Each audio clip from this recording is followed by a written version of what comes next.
Welcome to the Rim Break Rodeo. We hope this video helps. In this video, I will explain how to cook cheese ravioli. Start by bringing a large pot of water to a rolling boil. Adding a generous pinch of salt enhances the flavor of your pasta. A little trick is to add about 1 tablespoon of olive oil to the water. This helps prevent the ravioli from sticking together. Once the water is vigorously boiling, carefully add your cheese ravioli. The cooking time for ravioli varies depending on whether it's fresh or frozen. Fresh ravioli usually cooks quite quickly, in about 2 to 3 minutes. If you're using frozen ravioli, it will need a bit longer, typically 4 to 5 minutes.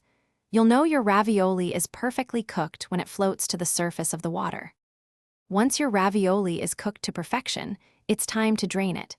Use a slotted spoon or a spider to gently lift the ravioli from the water, preserving some of that starchy pasta water. Avoid rinsing the ravioli, as that removes the delicious starch that helps your sauce cling.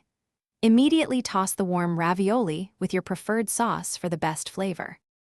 Now for the best part, serving your delicious cheese ravioli. A classic marinara sauce or a rich, creamy Alfredo works wonderfully.